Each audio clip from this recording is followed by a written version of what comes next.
views and opinions expressed by callers, guests, and hosts do not necessarily reflect those of the Black Talk Radio Network and Black Talk Media Project. Black Talk Radio is new black media for the new millennium.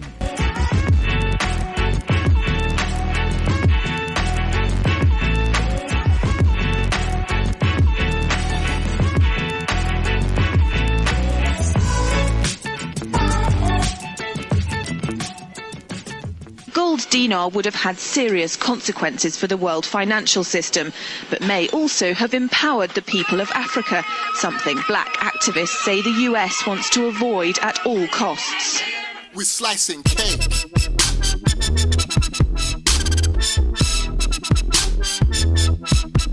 We're slicing cake.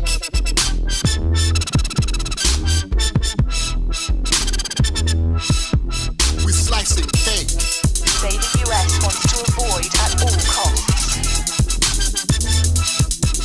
We're slicing cake. Say the US wants to avoid at all costs. Gaddafi didn't give up. In the months leading up to the military intervention, he called on African and Muslim nations to join together to create this new currency that would rival the dollar and euro. They would sell oil and other resources around the world only for gold dinars.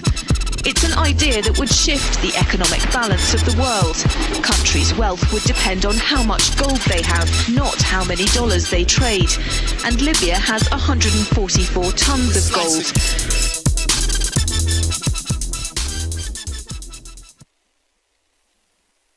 Welcome everyone to Thando Radio Show, brought to you by Black Talk Radio Network. I'm your host, Dave from LA. Here for today is we have a live show for you on this Wise Wednesday. Brother Davis is already there, ready to go in queue. And today we have a live show for you on December the 7th, 2016. Just want to thank you all for listening to today's show. And at any time during the show, if you'd like to if you have a question or comment for Brother Davis, don't hesitate. Give him a call at 866-510-9025. And the great Queen, Sister Davis, will be with him, I'm pretty sure, today as well. So looking forward to Wise Wednesday. Also, everyone, we must continue to support Black Talk Radio Network, and you can do that by going to blacktalkradionetwork.com. And there you will see a green donation button that's going to be in the far right-hand corner, far right-hand margin of the website. And you'll see donation there in green with two holding hands. That's where you can support this network to ensure that it's continuing to grow and to bring the information that it's been bringing to you that has been extremely beneficial to you. It should be beneficial to others as well. So you can do that by going to Black Talk Radio Network. Also there on the website is you can donate from the donation prompt, as well as the next to the homepage is crowdfunding digital black media. The crowdfunding campaign is going to be there as well. You can donate from that as well. So that's how you can ensure that Black Talk Radio Network is going to be here in the future.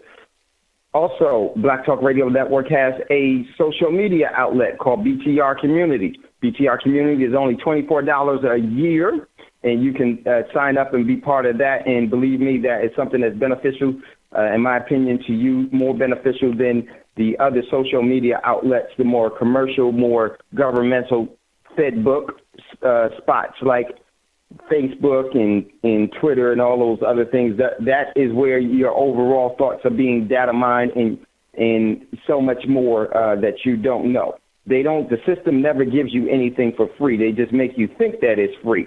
And you consider free as something that you don't pay for with cash, but you pay for it in different ways and much more than with just cash, and you don't even know it. So, or you may know it, and then if you do, one great thing that you can do is be part of BTR Community, because BTR Community will never, ever sell your information to any bidder at all. So very, very important to do that.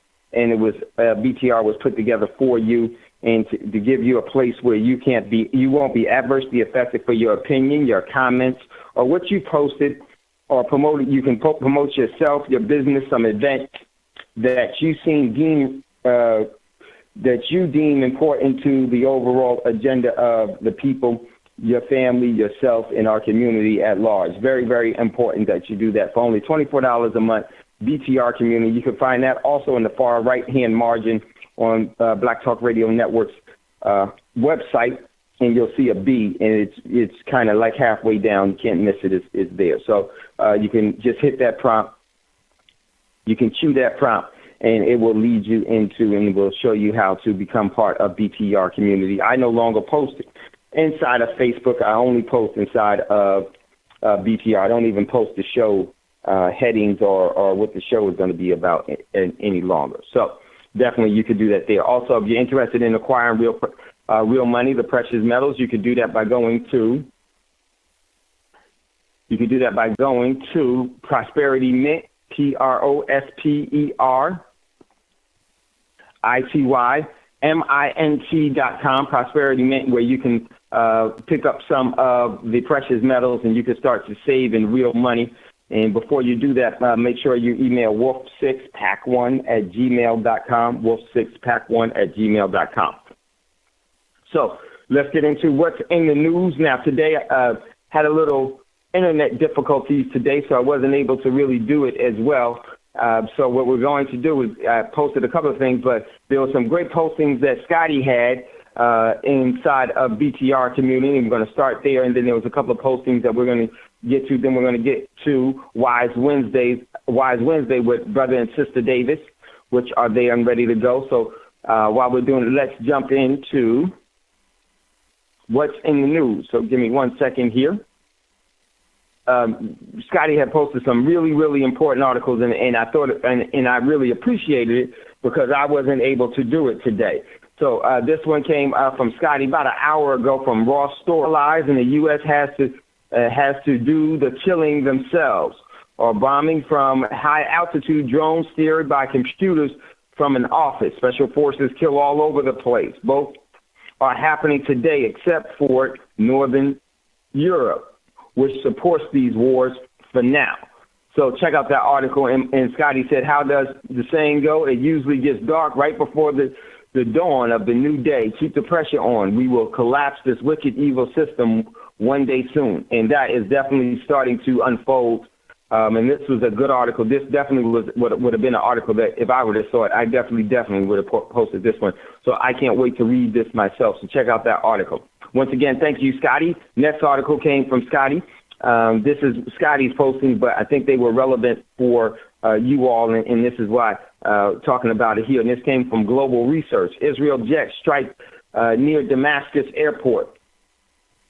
And not only near Damascus airport, they actually, I was going to post this, but they actually also struck near Assad's palace. It says Israeli jet strike targets near Damascus airport. Damascus airport Arab news outlet says today, Wednesday morning, that Israel jet struck targets at the Damascus airport, according to a news channel that the jets targeting the Mizin military airport in Damascus, which neighbors President Assad's palace. Loud explosions in the neighborhood were reported on the social media. Yes, that happened last night or earlier today, depending on where you are in the world. And Scotty's commentary was Israel is trying to force the U.S. Inc. hand in finishing off Assad, but the tide has turned with the help of Russia and China and Iran. This could easily turn into World War III and may mark the point in history where we see a decline in the influence of Western power and the beginning of the end of this evil system. So true. And then one person, Samora says, wait till Trump gets in there. The amount of proxy wars will increase. Definitely agree with that as well. Next article, my man, once again, Scotty Post from Global Research. Trump cabinet selections. Radical militarization, a country to be governed by generals and billionaires. So true. So true. Trump cabinet selections, radical militarization, a country to be governed by generals and billionaires. Governed by generals and billionaires. The incoming Trump administration is placing unprecedented political power in the U.S. and the United States in the hands of military generals. The U.S. Constitution, enacted in 1789, the basic law of the country, was important respect intends to ensure civilian oversight and control of the U.S.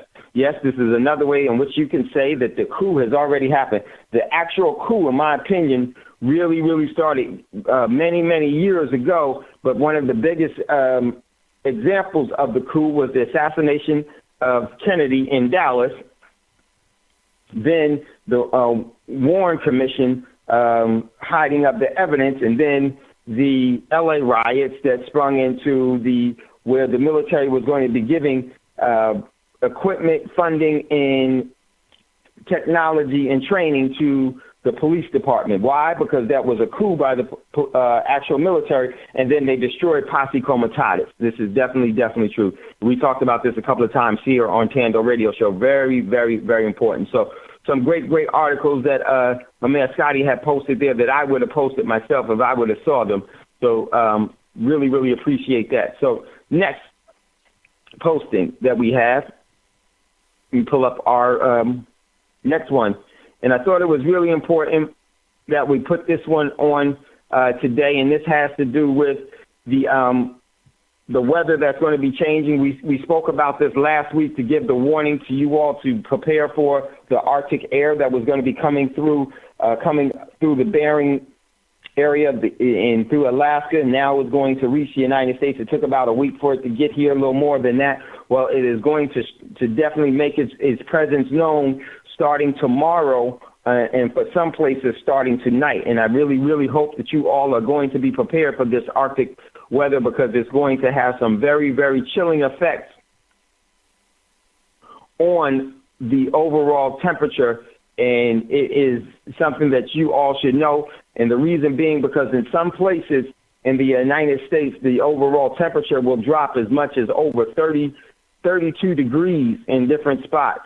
And that is, 35 degrees in different spots. And that could be drastic, and it's going to last from tonight until possibly the 11th. So the cold chills of winter is here. And there's the old saying, pray not that your temptation comes during the winter. And there's a biblical saying from that. And there's a reason for that. So Dave, there is yeah, go ahead, Scotty. Yeah, can we give some possible tips that people, they should have already taken, but they still have time, like whenever there is an unexpected cold front out there, I go out there to our pump, because we get our water from the well, and we make sure, that the insulation is good and all of that, so that the pipes don't freeze up, and even insulating the pipes under the house, because if you can't get to the water, if the water pipes is frozen, well, you might well not have no water. It's just the same way. You don't have access to it, well, you don't have it then.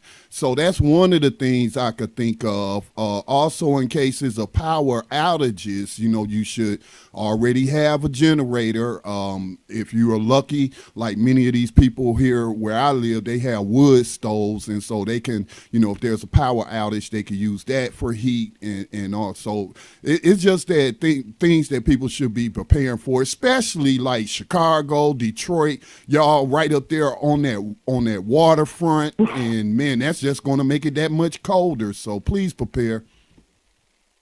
Yeah, we're going to, I'm glad you said that, Scotty, because that's what I was going to do. I was going to read this, and then what we're going to do, and I definitely would love some intake from you all, some thoughts from you all on this, because this is very important, and I didn't want to get too much to what was in the news, because I wanted to get to this very important thing with this cold front, this Arctic polar front that's coming in. Okay, so there are some things that you should be doing, and we definitely want to talk about that, because there is things that you prepare for with electricity and without electricity. And Scotty just gave you some very important things you could do. One of the things, that, especially for those of you that are in cold weather and are used to this, but there may be some people that have moved from warm weather places to cold weather places, me, and you don't know about some of these things. One of the things that you also want to do is you want to have your overall water at a very slow drip, depending on how much temperature drop that you're going to have. If you're going to have it in the freezing, below freezing, or close to freezing, you don't want, as Scotty said, your pipes to freeze up. So one way that you can assist in that is to have a slow drip of water coming from the main water source to the house, your kitchen faucet or one of the tubs. That will keep the pipes from freezing. That's one thing that you definitely want to do with that. And then definitely you want to, some of the things you also want to do, there is, things that you want to do with power and without power. Of course, you want to layer up and you want to have your, if you have power, have your electricity, especially, and this is definitely something that you definitely want to do. A lot of people don't think about. This is a good time for you to cook at home and try to heat the house by the overall or your residence by the stove and the oven that you have. Definitely insulate your windows, the draft areas and everything as much as you can, from blankets to drapes to caulking and things of that nature. You definitely want to do those things to do that. Those are some of the things you want to do. And while you still have power, hopefully power will not be interrupted. But if what happens in cold times is that what could happen is that the trees may freeze, and if there's any weather where it rains and it freezes, that's where tree branch limbs fall over and knock over the power lines, and then the power is out. Now that poses a lot of problems. So definitely, while there are things that you want to do, layer up even in the house, but definitely outside. Try to stay outside. And without a doubt, a lot of people don't know that you can be dehydrated by the overall frostic weather as well. So you want to stay hydrated. Definitely want to do that. And inside, one of the things that I want to give you some cheap things that you can do. Of course, you want to save your firewood. If you have electricity, try not to use your firewood or things of that nature. That should be used in case the power goes out. There's two sources of heating, with power and without power. So I want to talk quickly about some with power, without power things. Of course, that's where you want to have your firewood. Now, the thing with firewood is that you want to put everyone, if you have some sleeping bags, definitely put everyone where the overall fireplace is, because that area will be warm. One of the things that a lot of people don't realize is that when you have a fire in your house from a fireplace, it draws the heat from all of the house. So the other extremities of the house will be even colder in most instances. So you want to move to where that fire is. So have everyone move to that area. Close all your doors and everything else. And you want to do that. Kerosene heaters, safe kerosene heaters is a good way to go for when the power goes out. I wouldn't suggest that you use that during the actual fire. Make sure it's an indoor-outdoor kerosene heater and have some fuel for that. Also, what you can do in your fireplace, if you don't have firewood, one of the things that you can do is that you can go and get some pottery, some clay pots for plants, bigger ones, and get some candles. And what you want to do is actually turn a pot upside down, put the candle, a lit candle on the outside, on the inside, put the pot on top of it with the hole. It has to have a hole in it so that the fire can breathe, and that pot will get extremely hot and it will radiate a lot of heat. That is a very low budget way to heat when the power goes out. Make sure that you place that in a place that, of course, you always want to be careful with the open fire to not to burn down. Do not use any generator in the house, anything that has fumes. You or coal. Want to have a generator. Or coal. Yes. Because I mean, every year I hear about one or two stories where some poor people then took the grill in the house and fired up the coals to keep warm and then died from carbon monoxide. Yes, exactly. It's true, and it happens in our community a whole lot. Please do not do that. Make sure if you're going to use coal, if you're going to use a generator, make sure it's ventilated, properly. And that does not mean putting it in your garage, because those fumes will get into the house. Do not have a generator in your garage and running a generator in your garage. Okay, that's very, very important. So that overall candle and pottery is a very, very easy and efficient way to heat. Another thing that's very, very important, if you can get to newspaper from some of the, junk mail that you get and things of that nature, if the power goes out and you're at home, and what you can do is put on coats, and if you can stuff those coats with newspaper, that you will be extremely, extremely warm, because the overall paper will insulate and will have pockets of air that your body will heat up, and that is how you will be extremely warm there. Newspaper is a great insulant. You definitely want to have that. And when it comes to going outside in this cold Arctic weather, make sure that you cover your neck, because that's where a lot of your heat, because of the the blood vessels are closer to the skin, and that's what causes you to actually start to go through hypothermia, and when your blood gets too cold and your core body temperature drops too much. That's one way that you can ensure that your blood remains hot, unless you're Roz. Roz blood is always hot. But that's one thing that you can always do. And with a scarf, what you want to do is that you don't want to just wrap it around your neck. If you could separate it at the openings of it, and then drape it over your head like a sock, and to have it over your neck. That is the most effective way.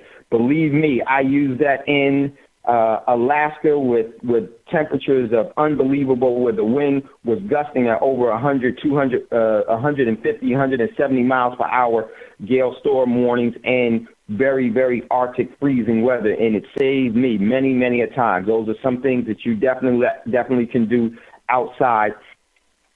Also, one of the things that you can do to keep warm at night is that you may want to put a bunch of clothes on your bed. That will also heat up, and because the air will be trapped between the things that you put on your bed and you, and that will also offer pockets of air that your body will heat up, and that will keep you warm. So you want to put things, you want to have air that in between yourself and in your skin that can be trapped and heated up by your body and not escape. That's how sleeping bags work and things of that nature. They work off your own body temperature, your own body creating heat and holding and trapping that heated air. That is what you have to do whenever you're dealing with cold weather. So I think that it's very, very important that we do this, and this temperature is going to drop drastically. Let me give you really quick, before we go to, and this is the only thing that we're going to do with what's in the news, and we're going to go to Brother Davis. Here it is. This comes from the Weather Prediction Center from the National Weather Service. Temperatures will range between 15 to 35 degrees below the average over the northern and central Rockies and high plains. Much of the upper Midwest, Great Lakes, Northeast will likely have snow over the next few days. A deep low-pressure center associated with a cold front tracking east over the Atlantic Ocean will slowly lift north of the Great Lakes, reaching Newfoundland by Friday. Strong winds on the backside of the low will be, move this down, where the Great Lakes will enhance the snow amount. Listen, the wind chill factor is the most important thing with this whole thing. So higher elevations will see snow and rain and develop over parts of the central Appalachians, lower Great Lakes, eastwards in the northwest and northern Atlantic during the overnight hours, and will slowly wind down from west to east by Friday. Okay, so when it rains, this is where your power could go out, but your power could also go out without the rain with the severe weather temperatures. But definitely the rain will enhance, especially in cold weather where it's below freezing, because that water that will actually cause the trees to freeze, and then the limbs will break, everyone, please, this is very, very important that you pay attention to this, because as it's saying, it's going to temperatures to actually fall below 35 degrees below average, and this is something that you don't want to play with. Also, make sure if you know of any elderly people within the community, make sure that they're okay. Take care of them. Invite them to your house and ensure that they're going to be warm. So definitely protect and insulate yourself appropriately now while you still have the chance to do that. And hopefully you all weatherized your vehicles and you are ready for this, but make sure we take care of the elderly. So that is some of the things that is extremely, extremely important to do. Let me see. What was else? Anything else, Scotty, you want that you have on that? Yeah, just one other thing, food, have stuff, as much canned goods ready to eat. You know, in the military, we call them meals ready to eat, but you can make a meal ready to eat, you know, so that's one of the things. Make sure that you have those items. That's it. Yes. Yeah, and Scott, what Scotty's talking about, meals ready to eat, is just what it says. Meals have food that you can eat right away. This is why he said can.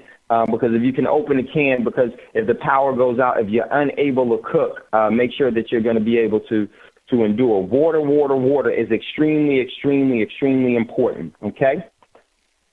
Now, also, one of the things that's very, very important, if your home happens to, if there's a lot of snow, you know, the dangers of snow, definitely be careful of your roofs because, you know, depending on where you are, sometimes the snow snow is extremely heavy. And be careful going on your roof to get rid of the snow that's on there so that your roof doesn't collapse. Please be careful about that. Be mindful of that and how you would do it and get the snow off of there. These are things that you should be thinking about how you're going to deal with it in the summer, in the fall before that happens. Now, if you get a lot of snow around your house and your roof is fine and it starts to pile up, because we've had some major snowstorms as of late in the country, and it passes your door and your window, don't fret, don't frown, you'll be all right. Actually, that snow, when you're encased in snow that way, you will be insulated, and it actually will keep you warmer than not having it there. So there is something, so you don't want to clear that out. If it's you know, but your roof is definitely a concern depending on how much snow you get. So I don't know how much snow. Some places will get some significant amount of snow, but the overall wind and the temperature is the major thing of concern here. So just be mindful of that, and you should do well. So, okay, everyone, let me check with Brother Davis, and make sure Brother Davis, Sister Davis is there. Sister Davis is there, and Brother Davis is there. So this is going to be throughout the whole country pretty much, is going to be affected by this. Even, you know, in California and in places of that nature, everyone is going to be somewhat affected, but of course it's not going to be as dramatic. In Florida will not be hit as hard, but everyone else pretty much is going to really, really get hit by this. Please be prepared for this. Get out today and get the things that you need that we spoke about. And this is why we talked about it last week, for you all to be prepared for it. So with that being said, we're getting ready to go to a commercial break. When we come back, brother and sister Davis will be there for Thando Radio Show. And if you would like to get in on the conversation at any time, don't hesitate. Call 866-510-9025. That's 866-510-9025. And then hit star to unmute yourself. And one of the things is that I have to do some things, so I won't be able to monitor as much. If you star and just let Brother Davis know, just say, Brother Davis or Sister Davis, you have a question, they'll hear you, and then you can make your question or comment known to Brother or Sister Davis. You're listening to Thando Radio Show, brought to you by Black Talk Radio Network. We'll be right back after this quick commercial break. Brother and Sister Davis, I'll unmute you.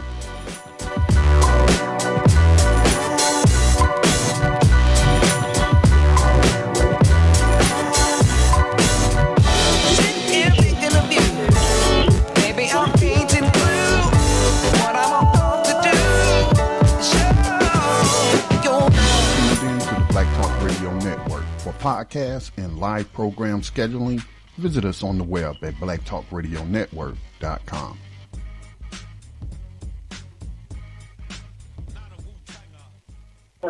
One man, woman, both shot. The woman, unfortunately, has died. Fox 13's Mario.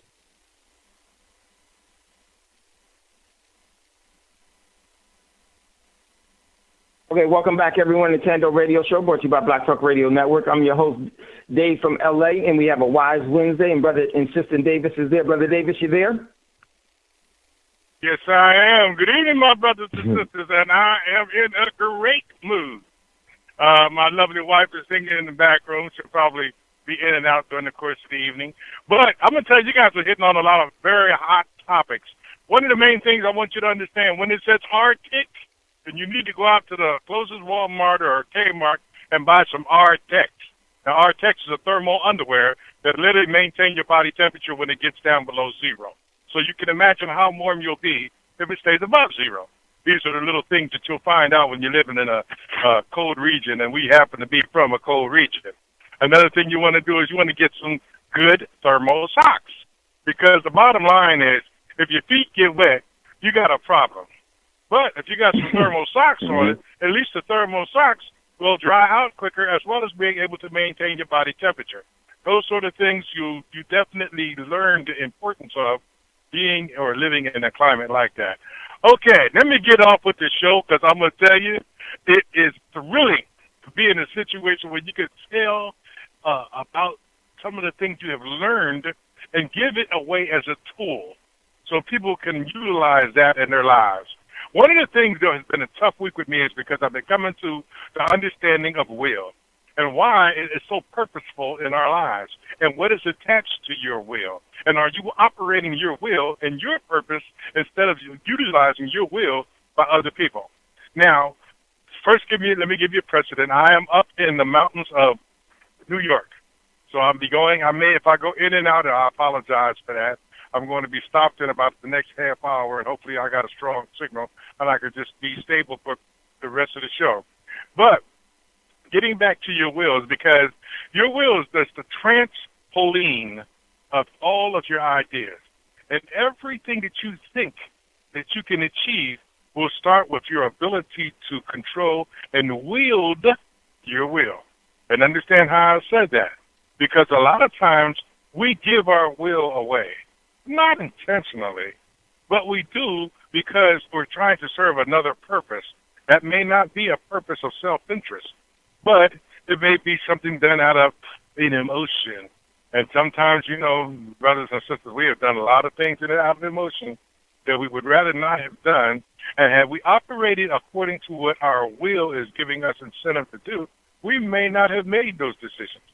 But yet and still, when you go out in the street and you're hungry, you allow your will to be compromised, because now if you're on a strict diet, now you're looking at what you can eat and what you can't eat. I'm telling you from experience, okay? We're not thinking in terms of what we're trying to accomplish that day. So we have to learn to set goals for each day. What do you want to achieve? What is the maximum and what is the minimum that you want to achieve? Why? Because if you go out and you achieve the minimum, at least you have attained a certain degree of what you willed to do that day. And the best part about that is if you attain the maximum at the end of the day, and we should be evaluating, at the end of the day, you can find that you have benefited by the way you operated your day because you met your goals and your points of challenge. What is a point of challenge? Point of challenge is something that you might always see as you have to focus. You have to get this done. This has to be right. That has to be right. It's a point of challenge. It's not something that you haven't done. It's just that you're more focused when you come to those points of challenge. And that's great. And the reason why it's great is because then you see how you develop your skills to meet a challenge that may be before you. And you can operate this way in a number of different areas of our lives. But you know why we don't see it that way? Because we're too busy trying to stay within the confines of programs designed by other people. A lot of times people fail to realize that the greatest part of the images in our mind, understand that, in your thought process, the greatest part of the images are not even our own. That's right. It's not something we've experienced. When I say that, I mean to literally go out and play that. Remember when you were a child and you hit that home run, or you was with the girls and y'all was playing the game and you did well? See, those are your experiences. But when you sit down in front of a TV or you're in a good book, you're incorporating their extent of experience in your experiences. So we could literally get caught in the psychological aspect of, was that me, or did I read that someplace that it was so overpowering I felt like I was connected to it? That is not unusual either. That is what makes setting goals and meeting challenges so profound, because we begin to not only accomplish the things we want to accomplish, we begin to see how we develop our will to meet a greater need in our lives. And this goes across the board. Now, we've been talking about food. Oh, let me say this real quick. Every one of these Wise Wednesdays, I literally have contributed something to the aspect of today's show. Because if you consider what I was saying, when I first started talking, we started talking about programs and how we jump from program to program. And then we started talking about how we could slow that process down so we could have more control over our lives. And then we started talking about how we can operate in controlling our lives to the point where we have time for us. Well, this is just another attribute of that, because now we're looking at how we can plan our lives so that we could set goals and measure, or have some form of measure of what we are accomplishing on a daily basis. Okay, now we're coming to the end of the year, and we're going to be hit with a lot of challenges, a lot of parties, a lot of foreign foods, a lot of things that we don't even think about in most cases. We have become knowledgeable now. So we really want to ask ourselves, do we want to do this, or do we want to do that? Do we want to participate or not? See, all of these things come into play when your wisdom begins to play a role in your quality of life. And that's exactly what we're talking about. So, as you go through the holidays and all of a sudden all of these things are coming at you, and everybody wants a little of this and wants a little of that, and you know certain gifts that you just want to do, well, you have an opportunity now to operate on the level of which do I or don't I? Why do I say do I or don't I? Do I or don't I is your will. Because, see, I have grandchildren, and this time of year, they have a lot of different things they would like me to do with them, and I just can't get it all into my schedule. Hold on, Brother Davis. Let me mute that one person. Hold on 1 second. All right.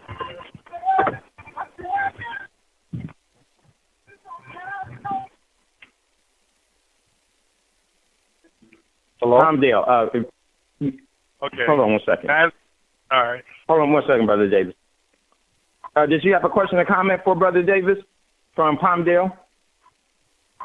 Yes, I was concerned about getting in contact with Buying Go. I know maybe this is the wrong time. I was just able to get your number, so I want to get prepared for survival like that. So is there any way you could relay a number to me? Yes. What you could do, sir, is can you take this number down? Okay, let me stop. Yes, I'm ready. It's 951 951 790 790 8330. Say that one more time. 951 Yes, got it. 790 Yes. 8330. 8330. 330. Okay, thank you. You guys have a good one. I'll be getting in contact with you. Thanks. Okay. Okay, sorry about that. Go ahead, Brother Davis.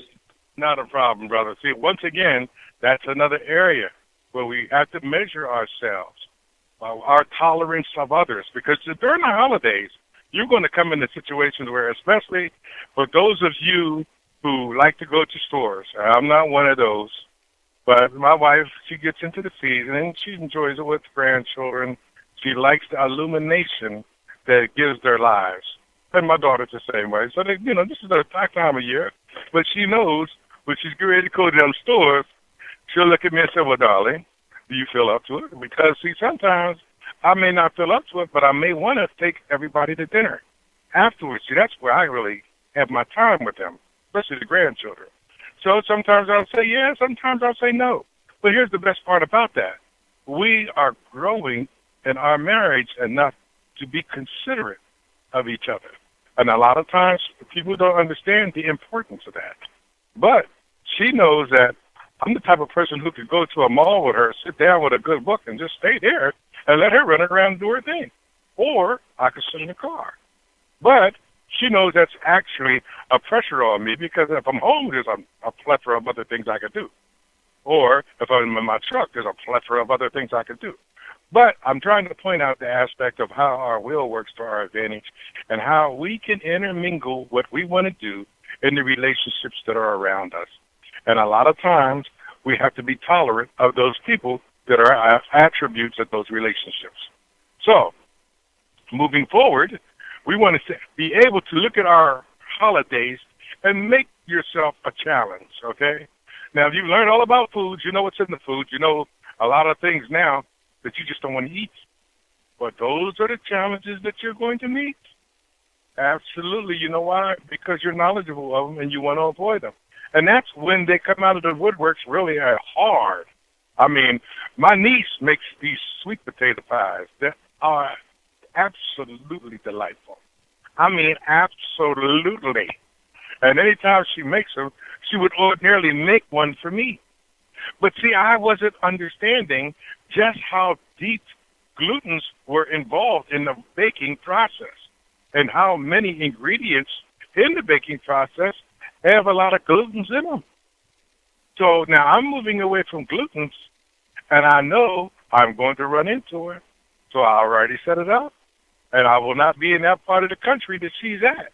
And if she happens to come into mine, and she's going to have a big smile on her face, and she's going to have one of those delightful pies, I'm going to smile at her and say, you know what I'm going to do with this? And then she'll never know. But I'll take that pie out to my grandchildren, and I'll brag on her ability to make a good pie, and I'll get the joy out of watching them devour it. You see, there's always a way for us to achieve what it is we're trying to achieve. But we must first put our will in check so that we will not do something we don't want to do. Another thing is this holiday season is finances. My wife and I, we really have not been investing a lot of finances because we're in the process where we purchased the farm and now we're getting other things. Or looked at an RV because we're going to put something out on the farm right away. So we looked at an RV. My brother's going out there with a tent and all of that. No, it's cool because, you know, he's an outdoorsman. He goes camping in the wintertime.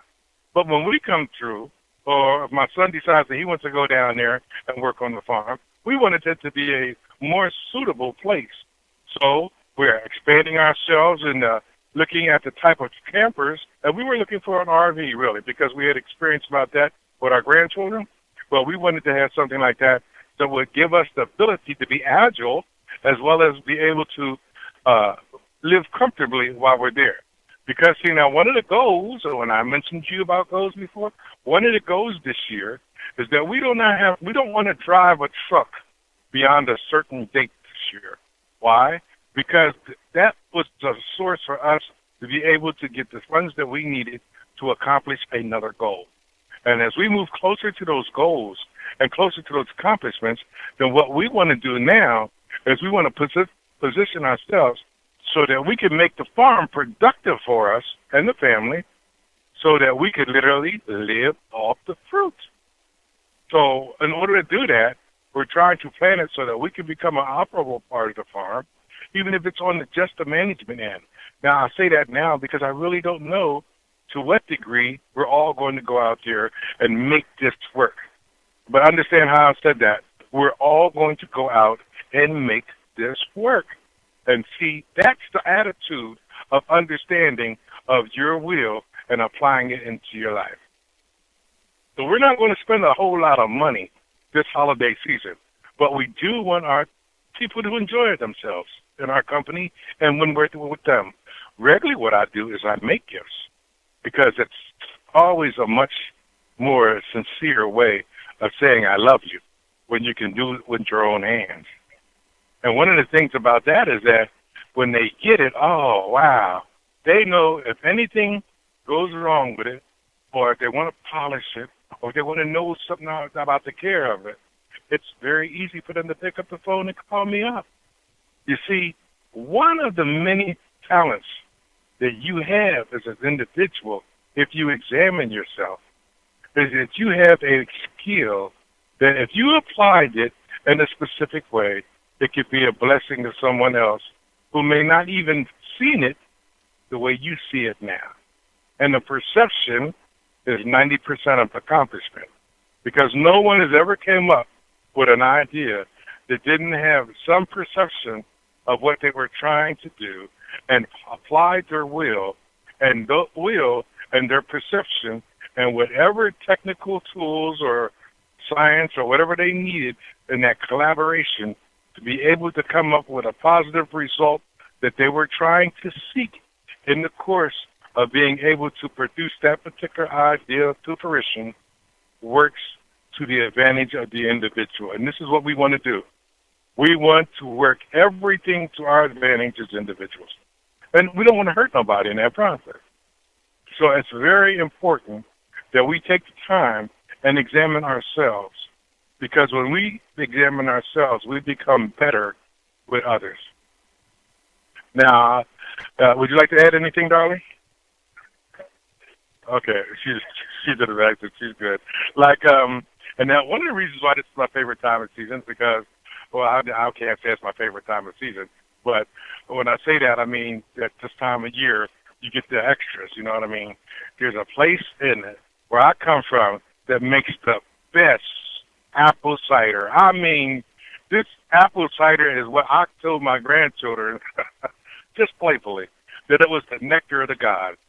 And believe me, when they sip that cider, their eyes light up. And I mean, I got to get them a gallon. So when we go to the orchard, it's an orchard named Stripes. When we go to the orchard, you can literally go there and drink as much as you want while you're there. But you got to drink it in these little cups. And they do. It's those little cone cups you get out of those water machines. And they do drink.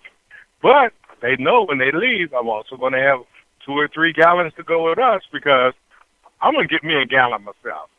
Yeah, I'm a little zealous when it comes to things like that I enjoy and my wife enjoy. And we enjoy it in many different ways. But I want them to have theirs, so when they go home, they can go ahead with their thing. Because, you know, mom and dad, well, my daughter already knew what it was. My daughter would go out and get it every now and then. But when I'm in town, they know Poppy, he's going to get some cider. So that's one of the highlights that literally I put in place in their mindset, so that when I come into town, the joy is preceding me. You understand how I'm putting this out here? I'm trying to show you that there's a lot of things that we could do without even giving out of our resources, but giving out of our time. And this is the major tool that we could use by giving not a lot, because they know my schedule. And believe me, when they hit me up, sometimes they'll hit me up, when you coming home? Because that's how they speak. That's what when I hear that, I know it's time for me to get back. I haven't been there in a while. And that could be every day, you know, when you're dealing with children. And sometimes they call, they just want to talk. But the best part about that is that I'm building those relationships. And that's what I do when I get here on Wednesday night. I'm trying to help build relationships. I'm applying my will to establish a relationship that will allow me to give what I have to you and to receive what you have for me. And the best part about that is that many a times I'll sit back and I'll listen to the show at a later date, and I'll hear the questions and I'll hear the feedback, and it makes me realize that just how good people are. And a lot of times people don't get a chance to expose how good they are. Why? Because it demands of their schedule. A lot of times when you talk to certain people, they don't even talk to other people their age, because when they get home, from work or whatever the schedule is, they may be dealing with little children. I've had people getting, oh, so good to have it.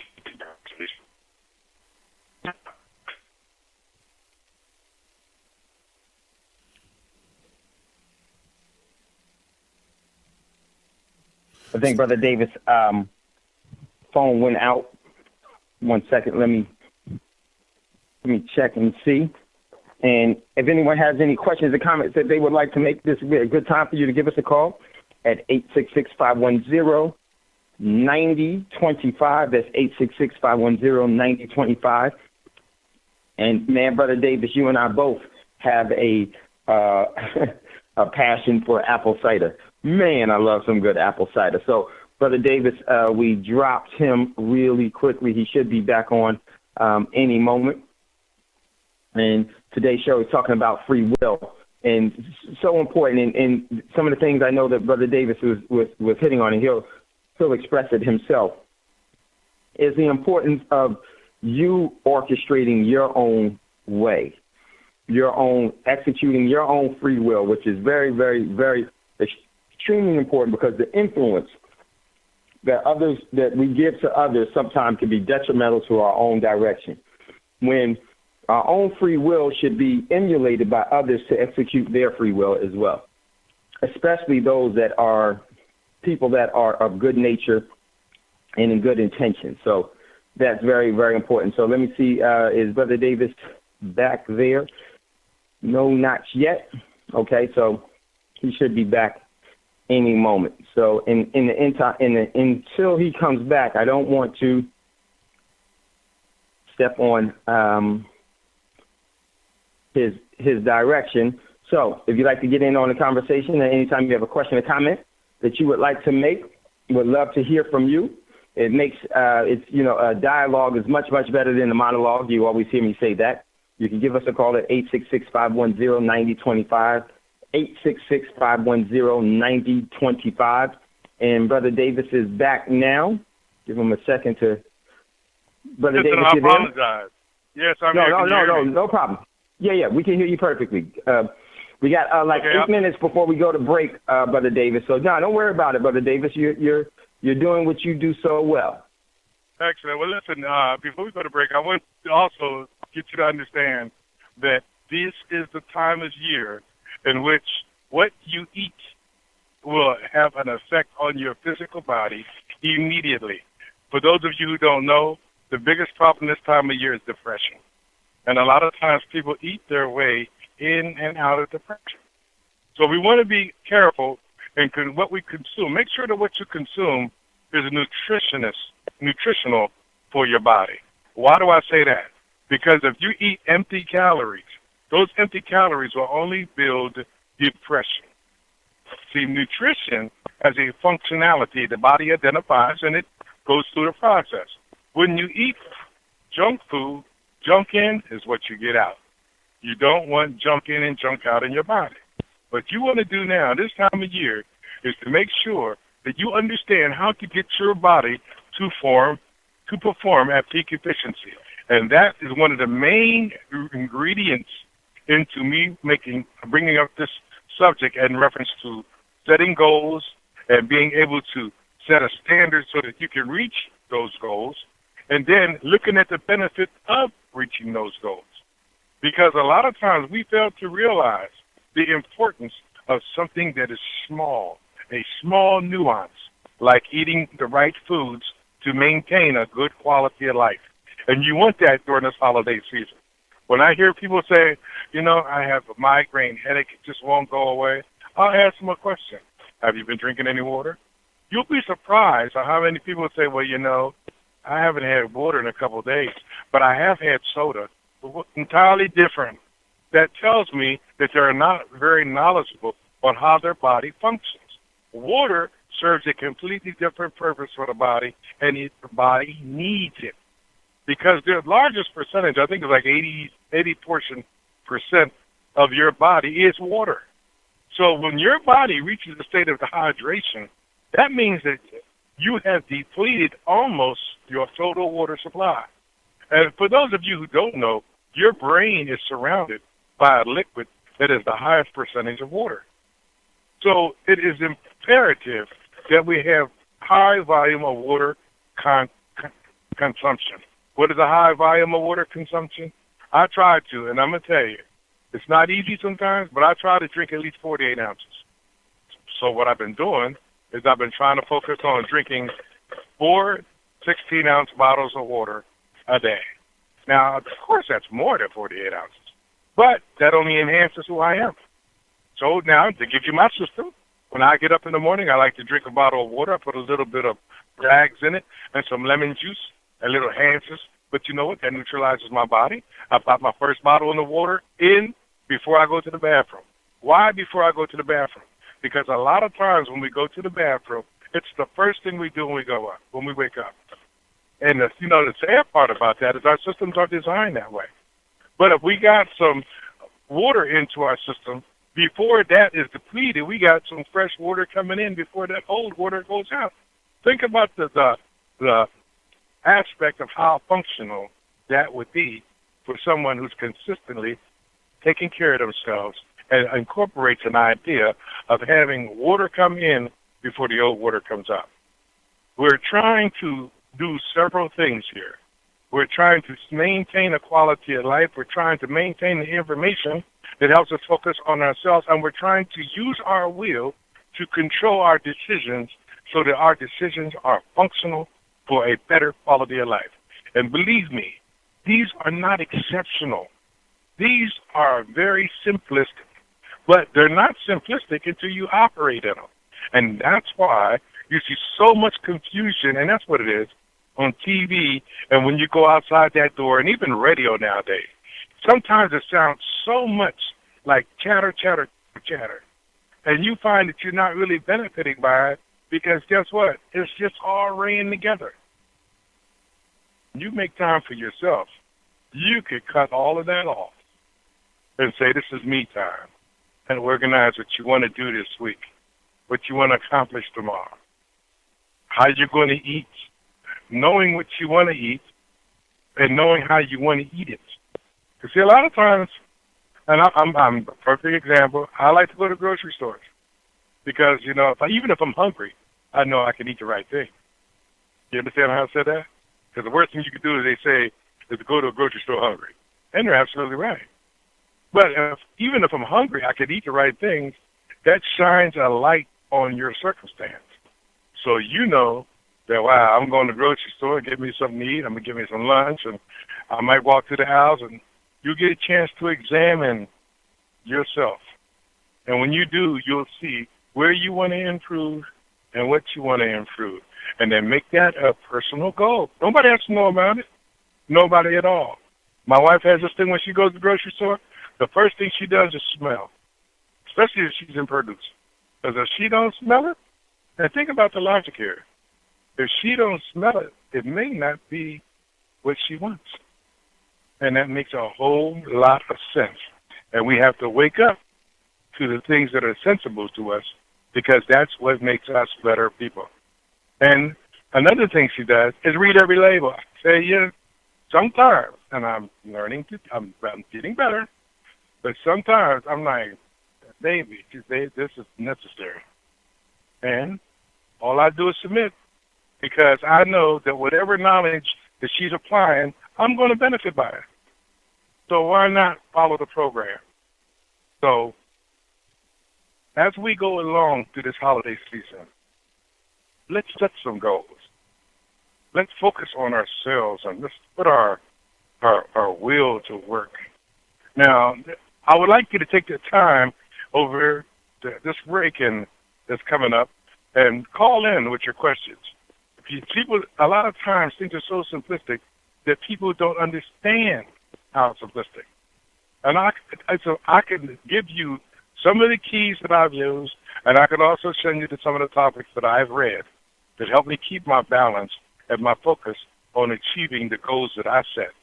Because what makes these things work is when we accomplish them. And there's nothing like the accomplishment of a goal. So take out your phones, give us a call after the break. This is Brother Davis on a Wise Wednesday.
Black Talk Radio since 2008, providing new black media for the masses.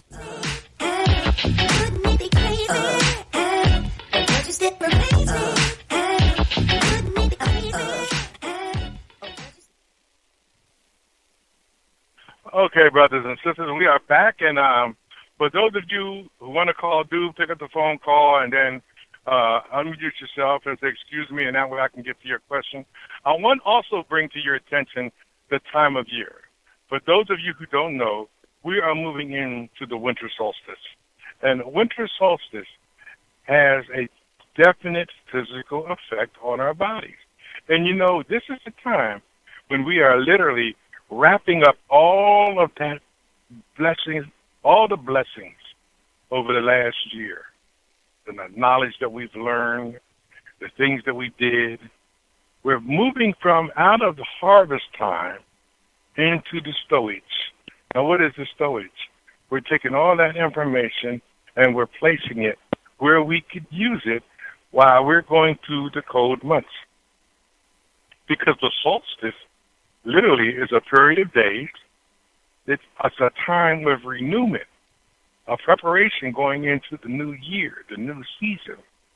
And see, for those of you who are aware of this, you know that this is a time where you're going to reach a spiritual peak for several days during this solstice time, because literally all of the spiritual nature is going to be focused for this period of time, because it will give you an understanding on how you've grown over the years. Or it'll give you an understanding on your preparation for next year.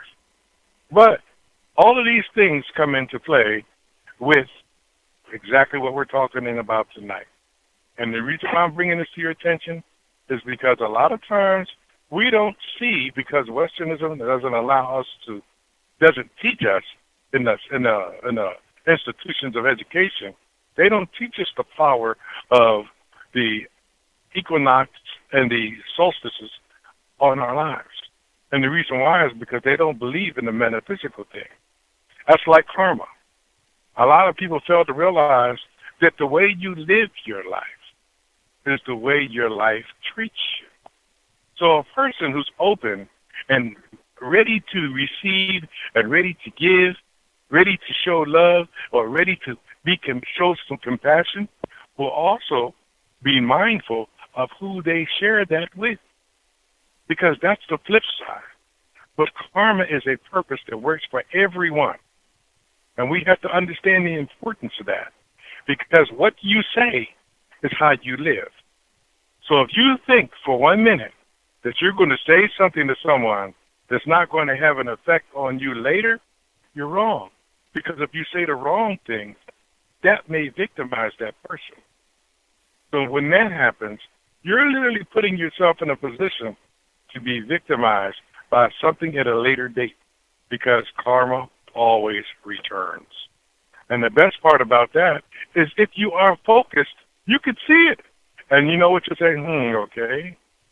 Because now you begin to think, what did I do for that to come back that way at me? And sometimes it doesn't have to deal with people. It may deal with persons, places, things, but it doesn't always have to deal with people. I guess that was an oxymoron when I said persons. But in reality, what we give out in life is what we give back. That's why I always tell you, I love doing this. And if people say, well, you know, you do this shit, you get. Now, I don't want anything for it. You know why? Because if I take something for it, I'm knowledgeable enough to know that's my reward. But if I take nothing for it, then my reward will be more abundant. And you know what? That's what I want. I want that abundance so I can share that abundance through, if nothing else, a testimony to people like you and other people who have their own testimonies. I want to be a part of that. I want to hear how life is returning to you the blessings that you have given out. We are constantly growing, my brothers and sisters.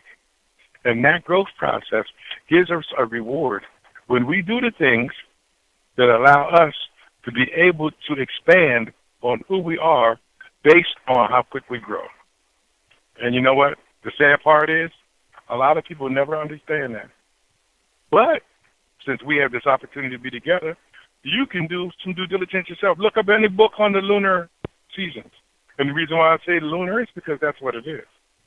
And the lunar seasons always return fruit. If you put fruit out, you'll get fruit back.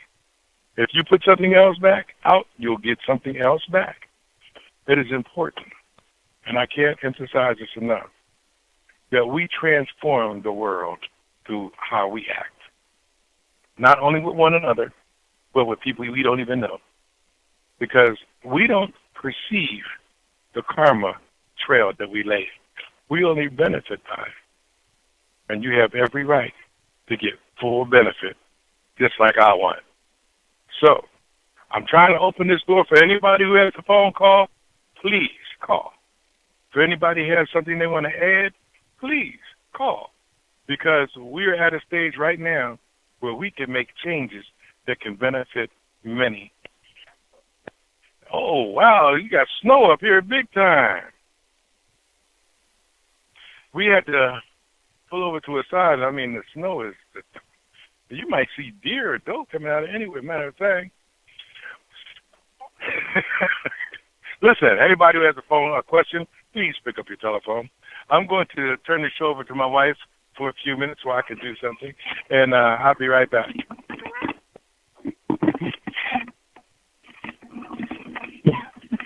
Hello. Hello. Hey, are we on? Oh, okay. Sorry, I didn't know he was going to give me the phone. We're doing this pickup, and we're picking up, I think, at an eggplant, and it's in I don't know, way upstate New York somewhere, and it is dark and it's foggy and it's snow on the ground. I tell you. But anyway, how cold is it? What's the temperature? 28. 28. Ooh. Yeah, it's 28 degrees and there's snow on the ground. Like it's snow maybe about 6 inches. The streets are clean, but there's snow on the side. But anyway, as far as that food supply, like you said, we were just listening to a radio show a little bit earlier today, and then it went out of range. But he talked briefly on meats, and one of the things that he said that I never knew. I know back in the day when you went to a butcher and they cut your meat and everything, they would roll out this like reddish tan paper. And anybody who are old school on the phone can probably remember that. They would pull out this almost looked like gift wrap, but it was kind of thick and it was like an orangey brown, not quite brown paper bag, but probably Scotty remembers. But they would pull this out and wrap your food in it. And the guy was telling us that when we have those plastic wraps that, right now we have, we go to the grocery store, like, any of the conventional grocery stores, and you get your meat, it's on a square, like a cellophane, it's not even cellophane, styrofoam, a styrofoam little piece of plastic.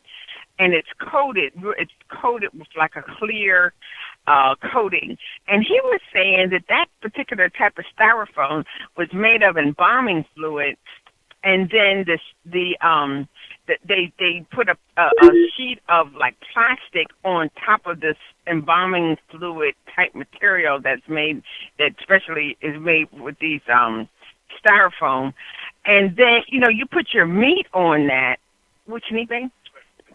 And they put your meat on that, and then you have that along with the acid that comes from your food, with the meat being acidic.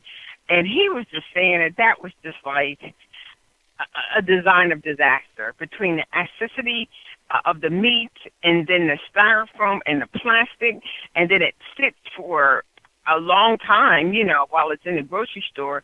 Then you take that home, and sometimes you freeze it. And some people, when they defrost it, they take that whole pack of meat and they put it in water. And he was just saying that it's just a wonder that people are just not sicker than what they are because of the chemical reactions with each thing. And I can attest. The more you in this, and the more you find out it's just phenomenal how they're doing us. Because back in the day, like I said, when you went to the butcher, they wrapped your meat up in paper. Then you took it home and you either cooked it or you rewrapped it or you put it in Ziploc bags or whatever. But we just have to be just so conscious of what we're doing and how we're doing it and the process of what things are. I was on YouTube and I was doing some information about food processing. And in China, I mean, they're talking about now taking our poultry, our chicken, and I can't even imagine how they're able to do this, but they grow the chickens here in the United States, and then they ship them to China for processing, and then they ship them back. To me, that is so expensive to do all this shipping, keeping something extra cold. And because I know what it's like when we have refrigerated goods when we cross the country in our truck, everything has to be exactly the right temperature. And if it goes up or down, alarms go off, because something might be defrosting. So I just wouldn't trust something that goes from the United States, gets on a ship or a plane, because it got to be a plane or a ship, and it gets to China, and then they process it and send it back. How they're not like switching it, doing the bait and switch, especially if it's cut up meat, if it's cut up chicken or chicken breast. How what breast that is when it's just fleshy white meat? Because then I saw a video that they, the way they process rats. And I'm like, oh my goodness. Now, in some third world countries, they do eat rats. I mean, we think of rats in the United States as filthy, dirty animals that are going through the sewer, going through the trash, like you would think in New York City or big cities and things like that. But I guess maybe in China they are farming them like we farm chickens. You farm them or you farm fish or, you're farming them. But they were just cutting them up, and they were just processing these rats for meat. And, and if you know that's what you're eating, that's fine. You make the decision. You say, okay, this is a rat, and I'm eating a rat. But don't try to say the rat is chicken. Like, how dare you? Like, no. If it's rat and we're eating rat or raccoon or snake or buffalo, fine, but tell us what we're eating so we can make the choice. Don't try to just fool us. But I can see China's not going to be working in our best interest to give us sanitized food. So, we really have to start rethinking what we're doing because just the diseases that are in things, and then people a lot of times don't cook things thoroughly. And on Facebook earlier today, a lady, a friend of a friend, she had a pot of chitlins, and she had that on the stove and talking about how she eating the chitlins. And I'm saying to myself, back in slavery time, they gave the slaves garbage to eat. They literally did. They gave them whatever was left over, the bones, the carcasses, and the insides, whatever the garbage was from the big house, the slaves ate. And if you're going to die, if you ain't going to have no nutrition of no kind of food, I can see you eating garbage. You just got to do what you got to do. And in slavery time, it was that or nothing. So they turned the garbage that they were eating. You got a caller that's in queue, just so you know. Oh, okay. They turned the delicacies. They turned what they had into delicacies. They didn't have no choice. So they ate chitlins, then they ate hog maw and whatever was left off the pig or the goat or whatever was grazing, because they had to make that choice. But now we don't have to make that choice. We are not slaves living in a cabin away from the big house, and we just do not have to make those kind of decisions. And regardless where the pig is coming from, the intestines is still the intestines where fecal matter goes through. You can't ever clean something 100% of anything. That's why when you cook it, it smells like fecal matter, because it's fecal matter. See, there's still going to be some percent of fecal matter in it. Now, I've never gotten past the smell at anybody's house to even eat that stuff, so I couldn't tell you what it tastes like. They say it tastes like chicken, but I couldn't tell you. But it's just phenomenal what people are eating nowadays, and then they complain that this is hurting or this is a diagnosis that they got, or it's just phenomenal. But anyway, let's go ahead and take the call, Dave. Okay, Sister Davis. Yeah. Hold on a second. 404, you're on with Brother and Sister Davis. What's your question or comment? Hey, everybody. Hey, this is Peter from Atlanta. Oh, hey, how are you? Davies. I'm good. You're breaking up a little bit. Oh, You're I'm breaking sorry. up a Let little me bit. get out of the. Can you hear me? Can you hear me better now? Are you on a Can you hear me? speakerphone? Yeah, it's a little broken, Sister, so we really can't hear you. Could you hang up and call can right you guys back? hear me now? Yeah, I can hang up and call right back. Okay. Okay, that's a do little that. bit better Just call now. I right think back. we can hear you now. No, it's You can hear me still. now? I was in the kitchen. My reception is not. I'm sorry about that. I just wanted to tell Team Davies, hey, brother, Scotty, brother, Dave from Yeah, LA. You guys hey, know me, how are you? This brother Scotty. Yeah, your audio's still very choppy. You may can rectify Okay. that by hanging up and establishing a new connection. Yeah. And just hit star. Okay, that's fine. I'm so sorry. I'll call right back. Okay. No problem. Okay, looking forward to Call it. back. Yeah, so like I was saying, we at least just need to just pause a little bit. And I said several times, I think if people are going to eat meat, which if that's fine, some people eat it for the protein. They have different reasons for eating it. Just be a little bit more cautious. Almost anywhere. I think I mentioned it on the phone on the call before. Yeah, that's probably going to be a lot better. Hello. Is this the call? Hello? Mm-hmm. We got windows. Oh, I'm sure they'll 404, find we us have in you there. back, ma'am. Right here. Hello? I think that was our caller calling back. Okay. 404, did you have a question Okay. or comment? Yeah, we'll see how many show up. Okay, Hello? it wasn't her. Abby, should I continue or? Yes. Okay. Like I was saying, if you're really going to be a meat eater, if that's the choices you're going to make, just Google farms or meat processing plants. No, I don't want to say meat processing plants, but farms in your general area that sell meat. Where Get you back can now, Sister Davis, just so you know. Hey, let me. Where you could possibly 4-4. pick your own cattle or whatever, and they can break it down, and you can tell them how you want it processed into hamburger or ribs or roast. Believe me, they do that. I'm from Central Pennsylvania, and I know for a fact they do it here. And most general, even if you live in a inner city, you can travel an hour, 2 hours in either direction and be in somebody's country, and you can double check. A lot of the places even take food stamps, or you can see how much it is. If it's $800 or $900, which it might be, you can share that with 4 or 5 family members, and you all could all have a better cut of meat. So where there's a will, there's a way. So anyway, let's pause a minute and let's take this call. Hello? Caller from the 404, you're on with Sister and Brother Davis. Yes, that's a whole lot better, Sister. We can hear you perfectly now. I'm so sorry about that. Sometimes the connection is not that.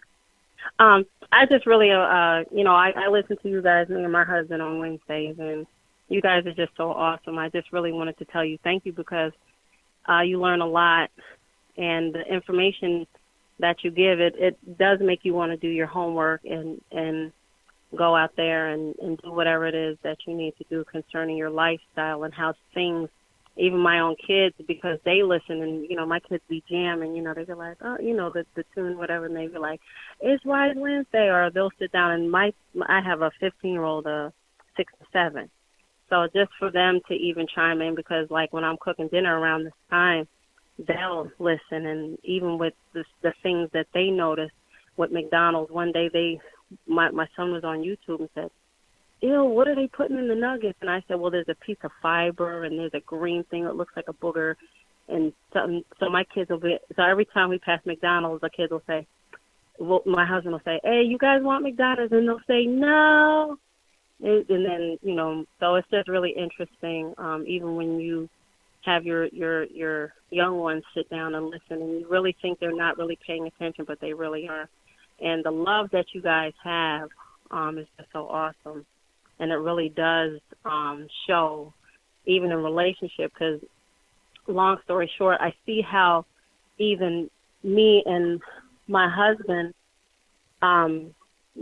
being married for only 8 years and, the trials that people go through. I've known people who have been married 6 or 7 years and have gotten divorced because they don't want to, really work together. And I see it every single day when people come sit down with me, and I'm like, well, it takes work just like anything else. But I just really wanted to tell you guys thank you, because you're an awesome team, so I appreciate you. Well, we appreciate you calling and giving those kind words. We work hard at it. I mean, one of these days, Richard, my husband and I will do a relationship type show, just all relationships, because we've been married about 35 years. We've been together. Wow. Married in '83. Awesome. Yeah. Half the callers probably weren't even born. But we started dating in '81 or so, and then we got married in '83. But I claim it from the first kiss, because from the first kiss, I was dedicated, and he was dedicated. The piece of paper from the government or whatever, the marriage license came a little later. So we consider our commitment starting from the first kiss, because I didn't kiss nobody else after that kiss. So that's how we look at it. But it's been a revolution of things. We've been different religions, and we've been like hungry and thirsty for knowledge, and really with us truck driving has really given us a lot of opportunity to listen to radio shows, like Dave mentioned yesterday. We started out with like Warren Valentine just because he was knowledgeable on current events, and then we met Dave, and then like whenever Dave would, he'd say, "This is Dave from LA calling," and then every time he would call, he'd be like, "Yeah, that's what we were going to say," or he'll say something like, "Oh, that's what the Davis team said." So we really connected out of all the other callers, because every day either my husband had something to say or Dave had something to say, just about the current events that were going on. And I mean, they weren't boasting that they had a bunch of information, but really they just did have a lot of information. Been there, done that, and was able to speak about it. And that's kind of how all the relationships formed. But with us being in the truck all the time, listening to different radio shows, and then holistically, and because I have a medical background, and I saw through the medical background how everything was a prescription. Everything was a prescription. And back in the day, like my dad would tell you, he just knew I was going to medical school to be a doctor. I'm so glad I am not a PhD, a medical doctor with a medical degree, because that would not really be what I want. I would not want to just give people prescriptions all day to make them well. Now, holistic doctor, I'm kind of fortunate in that direction, but early on, I thought a doctor was a real doctor and could cure you. I didn't realize that they don't. And now I see dealing with holistics, how it's the process of the mind, the body, the soul, the physical, the diet, and pretty much medical doctors, not all of them, but pretty much most of them, a traditional doctor just doesn't look at it like that. They're in it for a paycheck. They're in it for, not everyone, but majority, they're just passing along the knowledge of this is the symptoms, and this is what cures the symptoms. Nothing will cure the disease. And so we kind of brought in that knowledge. Like I said, we've been different religions, or have engulfed different religions, different religious practices, and learned a lot. Each stepping stone we learned brought us to where we are today, and wouldn't trade it for anything in the world. Looking back, we look at some of the religions. Like for a while, we were Buddhists. We chanted Nam Myoho Renge Kyo like Tina Turner does, and that was real interesting. That's where we really learned where sound and vibration and energy and it was phenomenal. I mean, that when we did.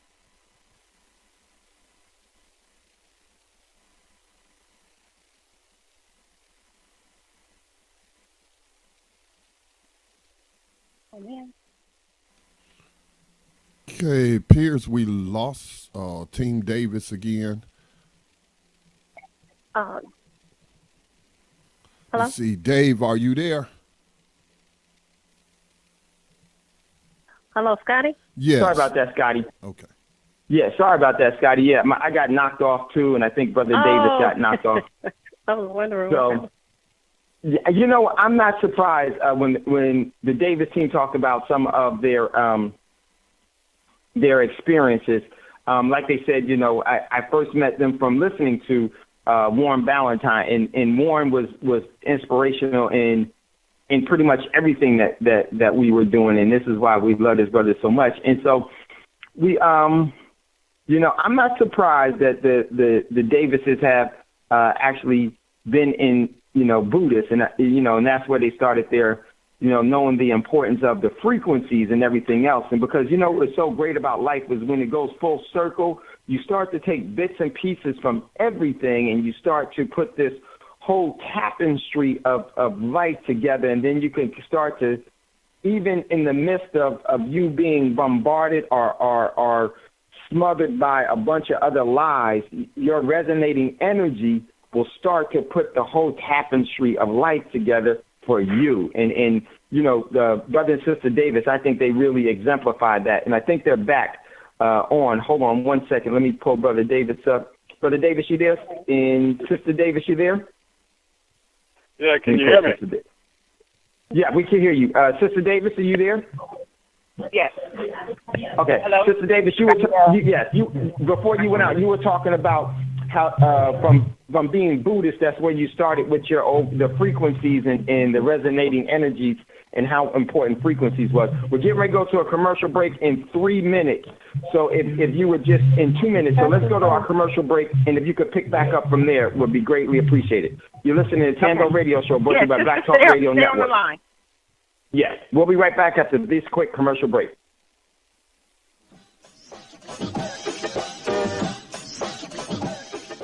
The Black Talk Media Project funds the use of new media technology in efforts to restore independent black voices to the myriad of issues affecting Afro-descendant people all over the planet.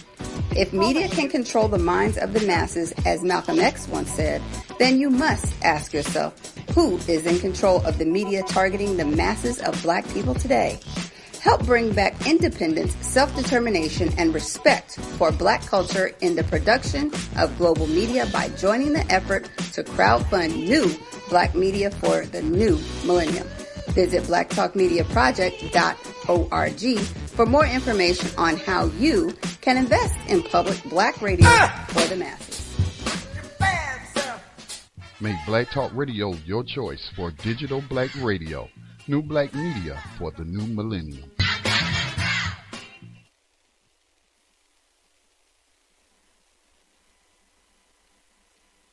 Hey, are we back? Are we back? Yes, we're back, Sister Davis. Go ahead. Okay, so like I said, you know, we were Buddhist for a while, and we learned a lot. We really learned a lot with that. With the we started in Central Pennsylvania, but then we ended up moving to Southern California, and then we really got involved in Southern California. Knew Japanese people, knew them personally, and it was amazing. At one point, we were going to go to Japan. They do a pilgrimage every year to Japan, to Mount Fuji, but we just ended up not going. But that was really interesting, and that's a practice that, by changing the vibrations and lifting the vibrations, you get whatever you want. Believe it or not. It's very superficial, though. I mean, it's more material things, but you kind of learn that as you evolve. But when we first was introduced to it, they said, hey, if you chant these words, you'll get whatever you want. And they said, try it and see. And I tried it, and stuff I would chant for, I swear to goodness, it almost looked like it materialized on the counter. I mean, it was just amazing. It was amazing. And we met amazing people. But toward the end, we wanted something deeper than that. And then, of course, we came back east, and we kind of fell back into Christianity. And then now we started to evolve with who were we before we were slaves. We wanted to go back in our history because with Christianity, that evaded Kemet in Africa. That they sent missionaries there to teach that teaching. But we said, what did we believe before that? So then we started researching that, and you know, my husband really got involved with that, and I did too, with my aunt, because those were the 31 principles that you can see straight out, that's where the Ten Commandments came from, and then you can go back and you can see how all the religions took a little bit of this knowledge and then turned it into something that they wanted to work with, or whatever, that they wanted to evolve into what their, you know, the Islam and Christianity and Buddhism, all of them came from that foundation. And if you ever go into really looking at my aunt and you really go and research it, you'll see it for yourself. And when we started seeing that, that's where we're going to stop, because that was the beginning of the foundation. I don't want to say religion, because religion is a practice. My aunt is more of a spiritual. It's a spiritual teaching. But, you know, but we use all of these things that we learned to bring us to who we are today. And regardless of what you believe or how you believe it, the most important thing is the air you breathe, the water you drink. This is what we found out through all that we've learned. The air you breathe, the water you drink, the food you eat, and raising your vibrations and frequencies. Regardless of what religion you are or what kind of work you do or any of that, if you're eating garbage, your body's not going to last very long. If you're feeding garbage with water, because water is life, and if your water is not as pure as you can get it, that's just going to affect all your body, your body chemistry, your immune system, all of that. And then raising your vibrations, because if you stay, you know, everybody goes through sadness and maybe depression or so because the vibrations are low, but you have to raise that. And then a lot of things are raising it, such as the TV, the video, you know, there's just so much in the environment, the radio towers, all of that is just something that's trying to suck out all of the good vibrations and frequencies that we have and replace them. But, you know, if you just kind of stay on the right track, just do the best you can, you know. I mean, feed your kids, feed your family the best you can, at least. Start looking at the labels. Start seeing. For example, we eat no sugar. Not that what we eat doesn't have sugar in it, but we do not have shake sugar, sugar packets, sugar container of any kind in our truck or at our home where we live, because everything has sugar in it. So why should I ever add sugar to anything? So I don't buy it. If we do have honey. We do use honey. And I do have on hand some coconut sugar that I found is very pure, one of the purer forms of sugar. I don't use it. I do have it in my possession at home, but I haven't really used it. But if somebody comes over and they want some kind of sugar, that's what I'm going to give them. And it is brown. It looks like brown sugar. But we don't put sugar in anything. You know, we just you know, if you eat a cookie, there's already sugar in it. So why should I put sugar on top of the cookie? If we eat any type of beverage, there's no sense in putting sugar in it. Like if I drink lemonade, for example, I'm not going to add additional sugar to it because it's already sweet enough. Now things are tasting too sweet to us, generally.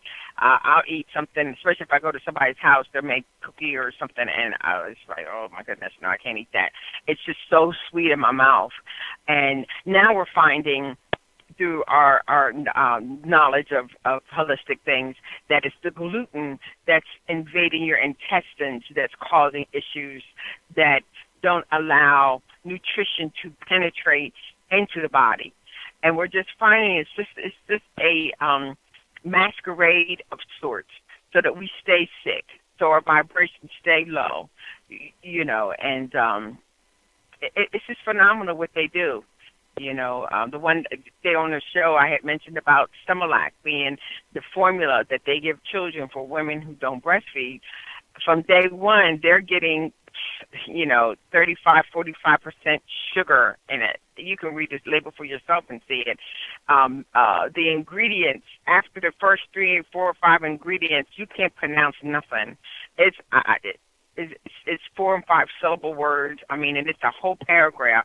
And when you think And this is something that we're giving infants that just came out of the womb, who when an infant is born, they are totally alkaline.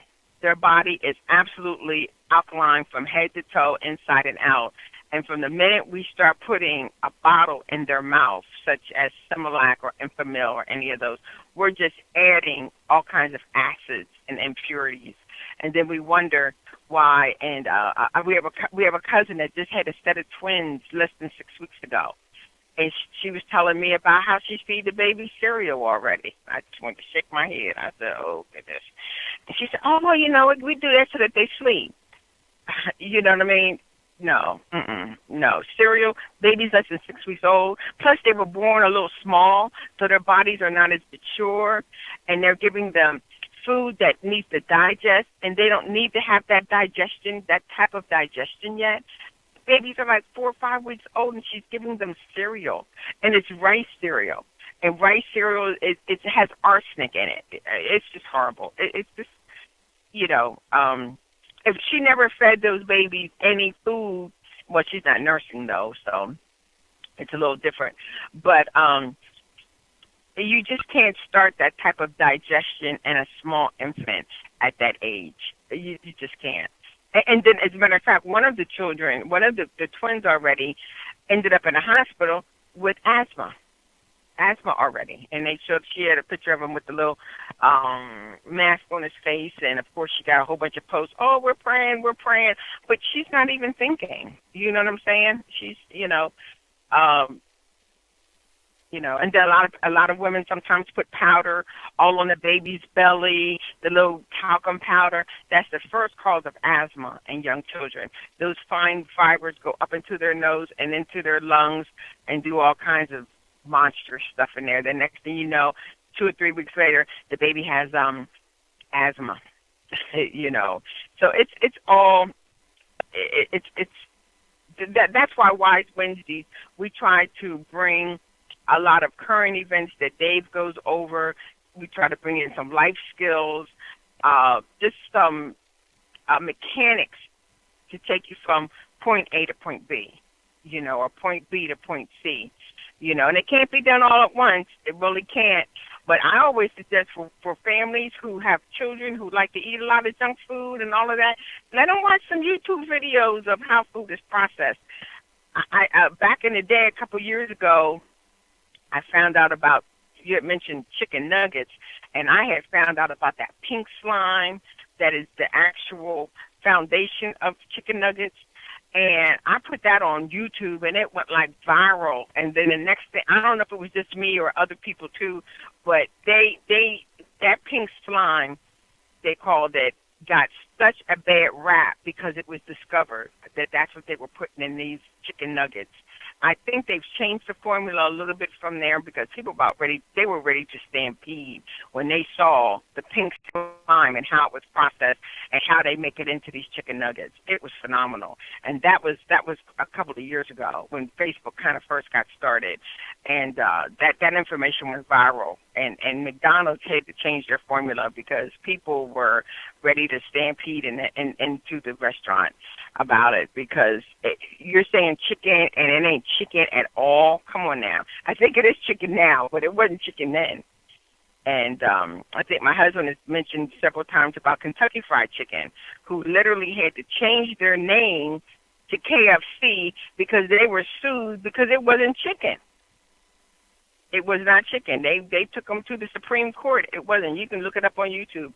It wasn't chicken. That they were some kind of way they called it chicken, and it really wasn't the components of chicken, and they lost their case, and they had to change their name. You can't say it's chicken. So if you ever notice, subliminally, we kind of know that KFC is Kentucky Fried Chicken, but legally they had to go back and change their name, and they just used those acronyms KFC, and they're still processing something that I guess they say is chicken or that type of thing.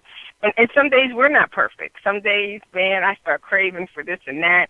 I try my hardest to not get into a situation where I'm too hungry because I'll fall off the wagon. I mean, we are not perfect over here, so Now my husband, he stays on the wagon pretty good, but I'll fall off the wagon. I might kick it or something, but I have to stay focused. But it's very difficult.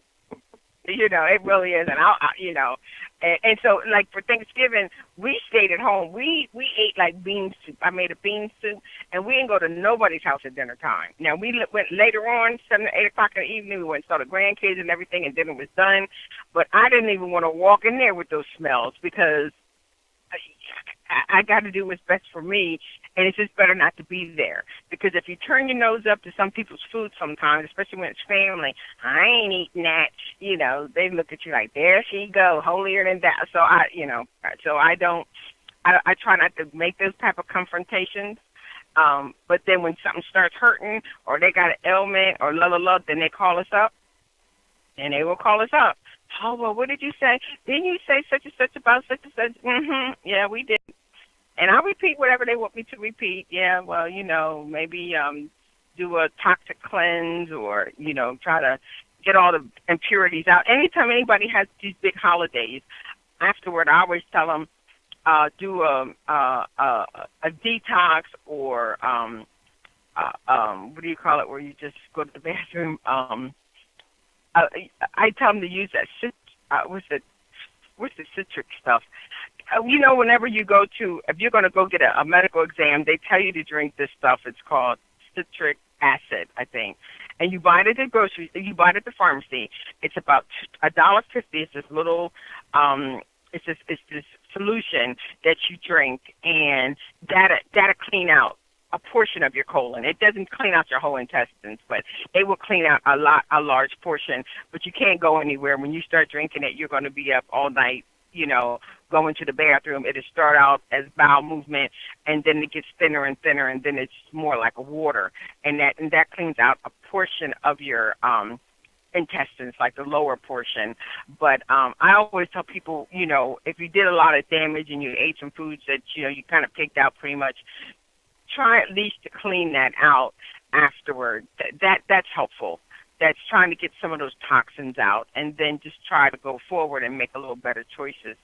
But the meat industry and the medical industry and the pharmaceutical industry are just all in bed together, and they do not want us well. There's no money in well people or well children or well none family. Whatsoever. So true. None.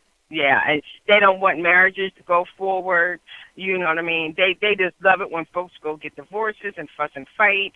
And we were dealing with some marriage ministry when we were dealing with churches and stuff. And there's a lot of marriage ministries that will do retreats to take you away from the friends and family and all that fighting and fussing, and sit you down in a retreat situation for 3 or 4 days so you all can just go back to who you are without all the drama. And most people who are kind of at a wit's end, if you could just alleviate that and do that and just work with just you and your spouse and just start over, a lot of marriages will survive. Even if there's some infidelity, blah, blah, blah. Like I said, if somebody falls off the wagon, you could always forgive and pick up. Not everybody can, but it can be done. Everybody, sometimes it just doesn't, marinate in the mind or the heart. But you want your phone back? He's looking at me like... but like I said, a lot of times, just like with the diet, if your stomach is inflamed or your mind is inflamed, then the diet thing is not, everything. You have to stop all that. Even a 1-day fast or a 2-day fast, and then slowly start putting back in. Same thing with relationships, whether or not it's husband and wife or friends, whatever. Stop everything. Fair. Don't win at all. So it just calm yourself down and then slowly start putting it back together. And a lot of times, if people just refuse that, that'll give you some focus, because it's all go away. Family, they don't want husband and wives, Hey, Sister Davis, it sounds as if you're a little far away. Did you move the phone because it was good before, but you're a little distant right now.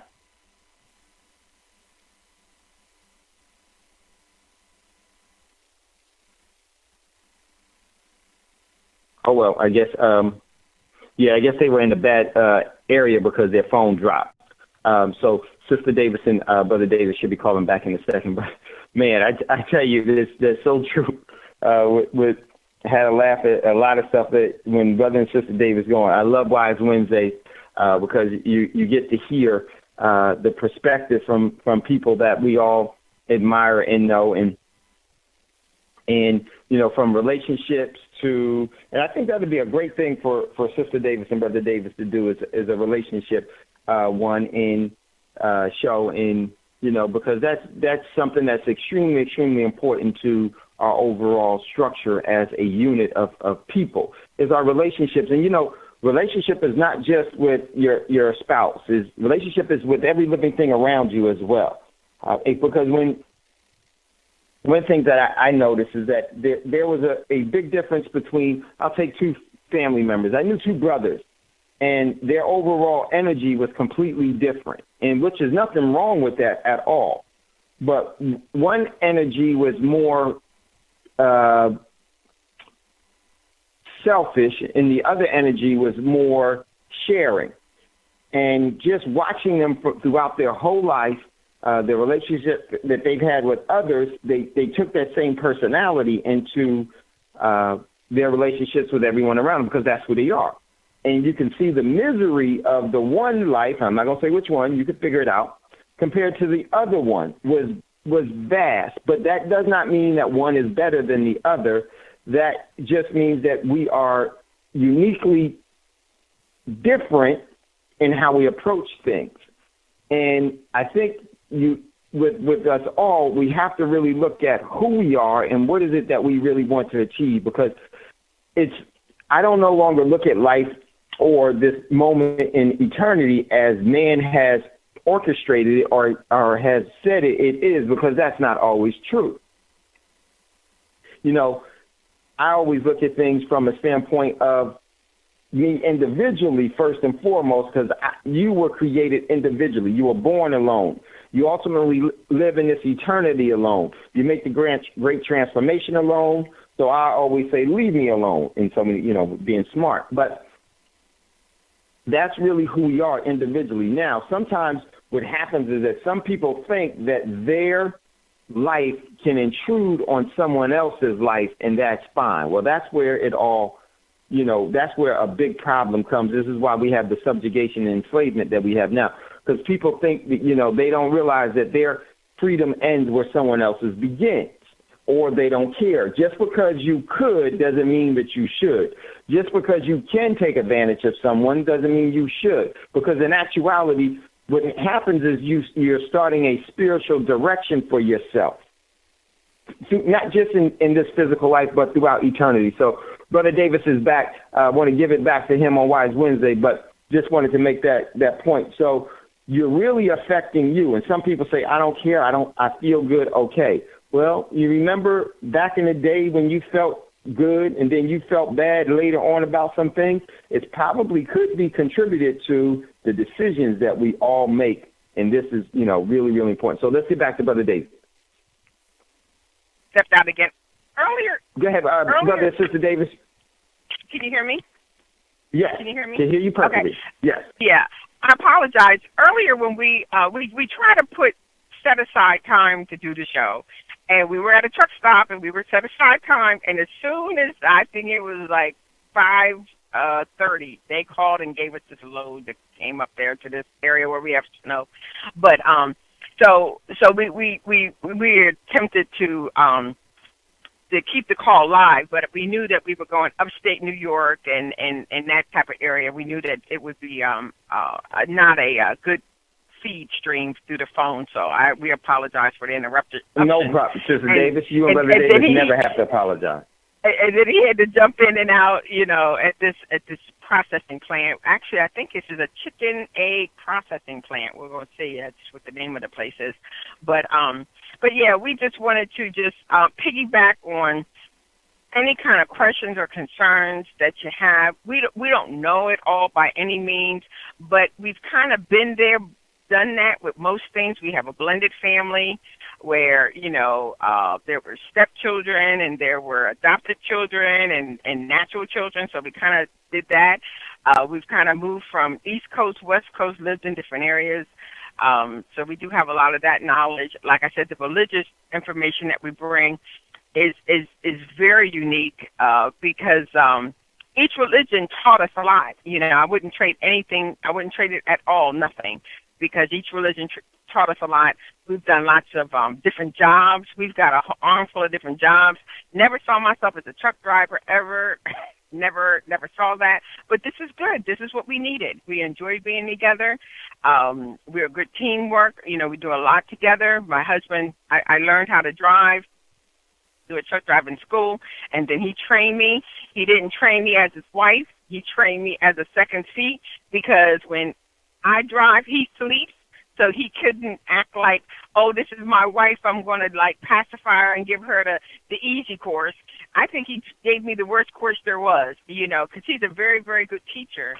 And so far, I've done very well. Well, this is our, going into our 4th year of truck driving together. And then the marriage has to work well enough to keep you confined in a small little truck. Then, like I said, we do a lot of our own cooking. My husband does a lot of study, and he does his meditation, and then I do my meditation, and, then the grandkids will call, and then we get home for a little bit. So it's working well for us.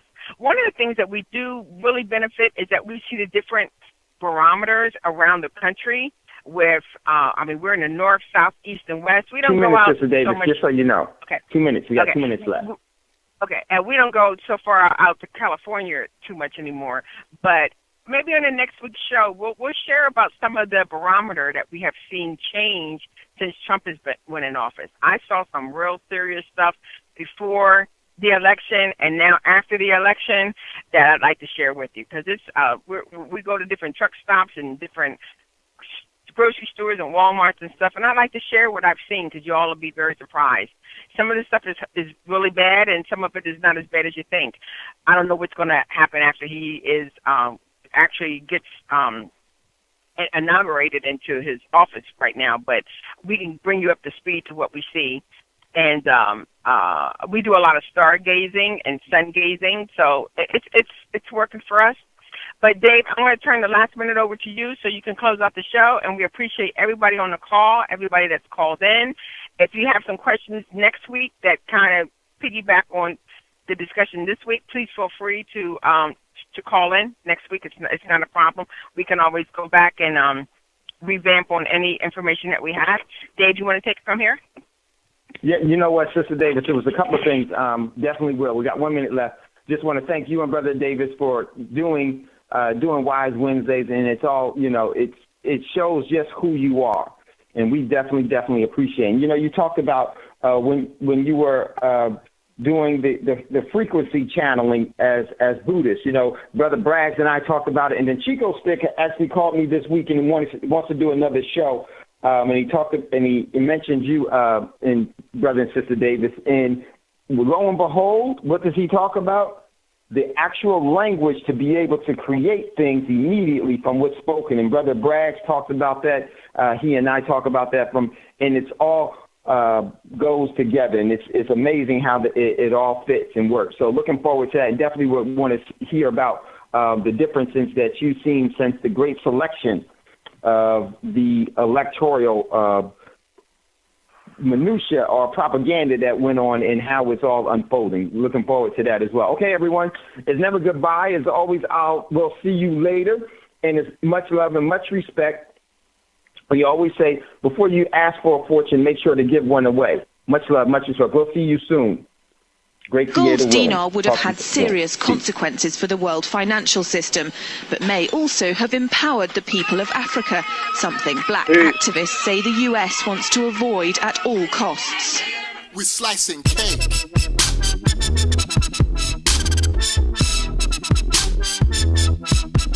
We're slicing cake.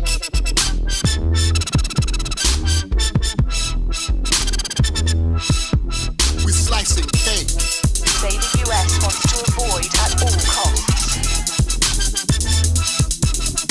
slicing cake. Say the US wants to avoid at all costs. We're slicing. Gaddafi didn't give up. In the months leading up to the military intervention, he called on African and Muslim nations to join together to create this new currency that would rival the dollar and euro. They would sell oil and other resources around the world only for gold dinars.